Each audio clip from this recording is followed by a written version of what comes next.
Top quality और consistent performance के लिए सिर्फ सिल्वर पंप्स। टॉप क्वालिटी और कंसिस्टेंट परफॉर्मेंस के लिए सिर्फ सिल्वर पंप्स, नाम याद रखना। शिवसेना उपनेते सचिन अहिर आपल्यासोबत आहेत। आपण त्यांच्याशी बातचीत करणार आहोत। पावसाळा सुरू झालेला आहे, परंतु वॉर्ड ऑफिस आणि त्यासोबतच डेअरी आयुक्तांची तुम्ही आदित्य ठाकरे यांच्यासोबत भेट घेतली। काय नक्की विषय होते, काय आढावा बैठकीमध्ये झाला?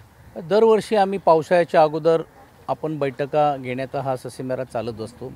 डेअरी क्वार्टरची जीर्णोद्धार जे एकदम पूर्ण झाली होती आणि लोकांना म्हणजे धोकादायक जाहीर केली गेली होती आणि म्हणून त्यावेळी आग्रही मागणी आदित्यजींनी केल्यानंतर PWDकडनं आणि राज्य शासनाच्या डेअरी विभागाकडनं काही निधीची तरतूद या अगोदर झाली होती, ती मिळाली नव्हती। ती आता मिळून त्या सर्व इमारती दुरुस्ती करण्याचं काम जोरामध्ये चालू आहे आणि त्याचा पाहणी किंवा एका प्रकारे इनडायरेक्टली आढावा घेण्याचं काम आम्ही या निमित्ताने केलेलं आहे। आपल्याला माहिती असेल की मे महिन्याचा मध्ये जून महिन्याचाच पाऊस आल्यामुळे एकंदरीत तारंबळ झालेली आणि आमचा हा आढावा बैठक घेत होता की आता तरी पूर्वतयारी या अगोदर व्हायला पाहिजे होती। ती बैठक पण आम्ही जसं आम्ही घेतो त्याच्यातला एक आढावा घेण्याचं काम केलं आणि नाले सफाई असेल, फॉग असेल, जी ब्रीडिंग स्पॉट्स जे नवीन होऊन झालेले आहेत, मोठ्या प्रमाणात कन्स्ट्रक्शन असतील, NTCच्या ज्या बंद झालेल्या मिलं असतील, हे असतील, यामध्ये सर्व फवारणी करून घेऊन फीवर जे सिक फीवरचे आपले जे व्हिजिट्स असतात त्या सर्व गोष्टीचा आढावा घेण्याचं काम केलेलं आहे आणि मोठ्या प्रमाणावरती जे गाळ काढण्याचं कामचं जे कॉन्ट्रॅक्ट दिलं गेलेलं आहे तेही योग्य रीतीने होतं आहे की नाही होतं ही पाहणी करण्याचं काम आणि आढावा घेण्याचं काम केलेलं आहे। 85 ते 88% नालेसफाई झाल्याचे महानगरपालिकेकडून अधिकृत माहिती देण्यात आलेली आहे। कुठेतरी नगरसेवक नसल्याचा कुठेतरी फटका बसतोय का? कारण पहिला पाऊस जो पडला होता तेव्हाच मोठ्या प्रमाणात मुंबईमध्ये पाणी ठिकठिकाणी भरलं होतं। 100% फटका बसतोच आहे आणि याचे मूलभूत कारण असे की शेवटी इकडचा मतदार किंवा नागरिक हा जाब विचारतो लोकप्रतिनिधींना। आता लोकप्रतिनिधींवर अधिकार नसल्यामुळे कुठे जाऊन अधिकाऱ्यांना विचारणार आणि अधिकारी हे नेहमी जे कॉन्ट्रॅक्टरचा जो असलेला रिपोर्ट आहे त्याच्यावरती बघण्याचं काम करतात। आपल्या माहितीसाठी सांगतो, before monsoon, mid of monsoon आणि आफ्टर मान्सून ह्या 3 प्रकारचे हे टेंडर होतात आणि 85% झाली तर मग काय ही परिस्थिती झाली एका पावसामुळे? तुम्ही बघता का जशी मुंबईची शहराची परिस्थिती तशीच पुण्याची आहे। कॉन्ट्रॅक्टर इकडचे तिकडचे सर्व सत्ताधारी इकडचे तिकडचे सर्व एकच आहे, ही वस्तुस्थिती आहे आणि म्हणून ह्याच्यातलं जाब विचारण्याचं कामच आम्ही आज वॉर्डामध्ये केलेलं आहे। काय निकृष्ट दर्जाचे रोडचे कामं पण झाली, ह्याची अगोदर त्यांनी पाणी केलं होतं, साधी त्याची चौकशी पण नाही होते, म्हणजे तक्रार केल्यानंतर चौकशी पण करायचं नाही असे हतबल परिस्थिती दाखवायची प्रशासनाने। त्याचाही जाब आता अधिवेशनामध्ये आम्ही विचारल्याशिवाय राहणार नाही।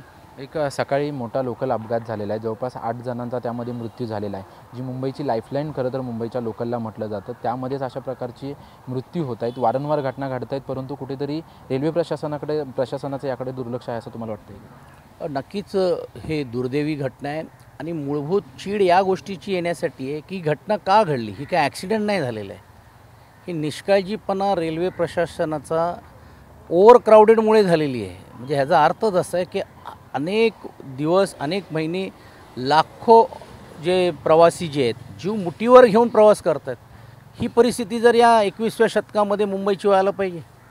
मी आज स्वतः अमरावतीवरून ट्रेनने आलो दुरंतोनं आणि त्या ज्या प्लॅटफॉर्मच्या बाजूलाच माननीय मुख्यमंत्र्यांचे हस्ते रेल्वेचं उद्घाटन झालं, अनेक काही मंत्रिमंडळातील लोकं होती आणि आज ही घटना होणं म्हणजे किती निष्पाप लोकांचा बळी घेतलेला आहे। हे रेल्वे प्रशासन, रेल्वे मंत्रालय, तिकडचे असलेले संबंधित अधिकारी ह्यांची ही जबाबदारी आहे। AC ट्रेन सुरू होईल म्हणून घेऊन फक्त स्वप्न दाखवण्याचं काम केलं, फक्त काही टप्प्यामध्येच झालेली आहे। जर याच परिसरामध्ये जर AC ट्रेन जर 100% राहिली असती त्या दरामध्ये तर आज ही वेळ आली नसती ना।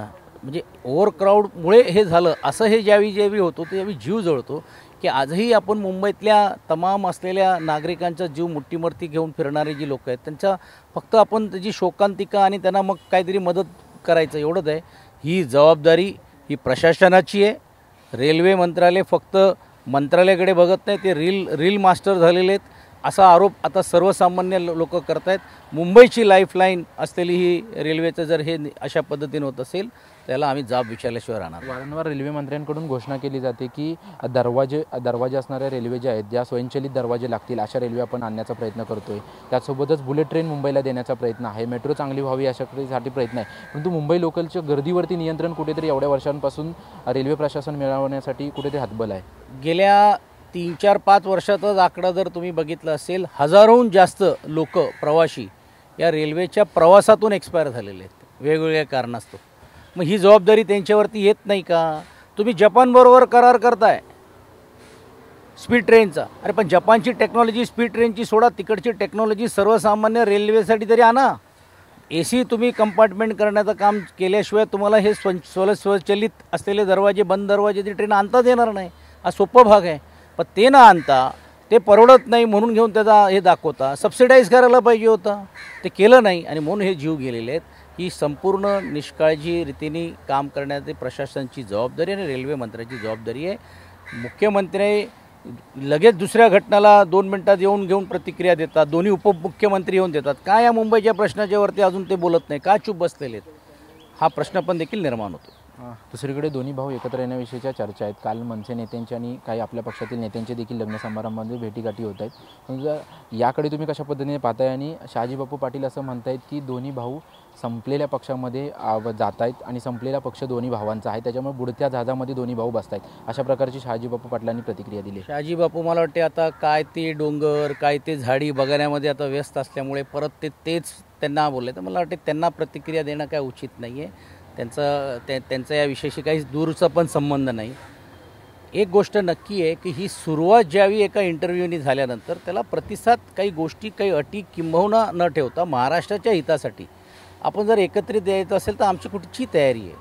त्याच्यानंतर नेते मंडळींनी याच्यावरती चर्चा करण्याचं काम केलं. ह्याचा अर्थ असं होत नाही की बाबा आम्ही फार आस लावून बसलेलो नाही, वाट बघतोय.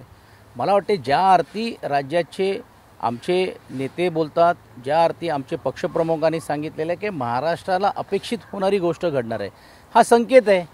त्यातून पुढे कोणाला यायचं आहे, कोण येणार आहेत, कोण बसणार आहे, कधी होणार आहे, कधी मुहूर्त आहेत, मला वाटते आदित्यजी आज स्पष्ट सर्व या गोष्टीवरती बोललेले आहेत. मला त्यामध्ये म्हणून अधिक न बोलण्याची भूमिका घेता एक गोष्ट नक्की आहे की ह्याची चर्चा झाली, ही चर्चा सुरू आहे, तरी देखील काही लोक देव पाण्यामध्ये ठेवून बसलेले आहेत. याचा अर्थच असा आहे की महाराष्ट्राला एक नवीन संकेत हे मिळू शकतात आणि त्याचा राजकीय समीकरणामध्ये मोठ्या प्रमाणावरती एक नवीन घटना म्हणा किंवा नवीन इतिहास रचला जाईल असं नक्की आहे. कशासाठी देव पाण्यात काही लोक, तुम्ही म्हणते काही लोक देव पाण्यात ठेवले कारण त्यांना माहीत आहे की हे दोघं एकत्र आले तर राज्याचं चित्र काय होणार आहे. मराठीच्या हितासाठी जर 2 मराठी नेते एकत्र देत असतील, एका कुटुंबातले एक येत असतील, तर मला वाटतं राज्यामध्ये नक्कीच त्याची चर्चा, जशी आज फक्त चर्चा होते, एकत्रितकरण झालं आणि एक झालं तर काय होईल राज्यामध्ये. मी काल विदर्भला होतो, विदर्भामध्ये मराठी मुद्दा हा फार आग्रही नाही आहे, पण ज्यावेळी दोन्ही एकत्र येतात म्हणून सांगते तर लोकांमध्ये प्रचंड आनंद आहे. धन्यवाद आमच्याशी बातचीत केल्याबद्दल. कॅमेरामॅन सिद्धेश नाईकसह निवृत्ती बाबर, TV9 मराठी, मुंबई.